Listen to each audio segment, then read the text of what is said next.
would introduce themselves earlier. So Joanne, the floor is yours. Tell us a little bit about yourself and what you hope to accomplish. Thank you. And thank you, Bill Day, for contacting me about making an appearance this evening and the board members of USD 405 Lyons. I have an opening statement I want to make before we converse back and forth. I am Ann Roth. I'm the Democratic nominee for State Representative 113th District, which includes all of Rice County. I have belonged to more than one political party.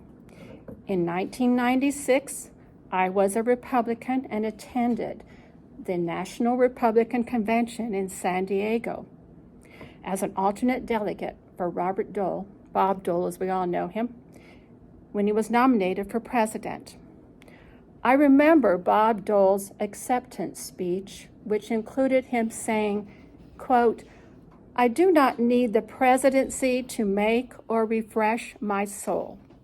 That false hope I will gladly leave to others. For greatness lies not in what office you hold, but on how honest you are in how you face adversity and in your willingness to stand fast in hard places.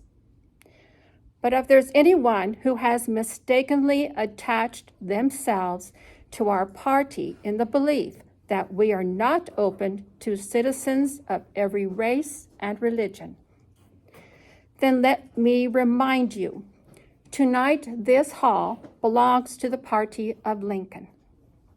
And the exits, which are clearly marked, are for you to walk out of as I stand this ground without compromise." Unquote. At that time, I did not understand or fully realize who Bob Dole was suggesting exit the building, other than former KKK leader David Duke, who had been in the news at that time. I now realize Bob Dole, who put service to country above all else, was rejecting support from individuals or groups who did not put their service to country above all else. Last election, slick negative postcards kept arriving in the mail.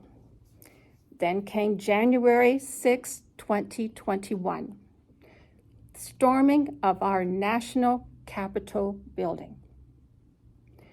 Apathy was no longer an option for me. You should join me in defending democracy. My support for K through 12 education is strong, as evidenced by my KNEA endorsement. I oppose vouchers, which would divert funds from public education to private schools. The Kansas Constitution guarantees a suitable, free public education for every child, and I will uphold and vote for full funding of regular and special education. I will seek to always give an honest answer to any question. As Bob Dole said, "For greatness lies not in what office you hold, but on how honest you are." Thank you. And if you have any questions of me,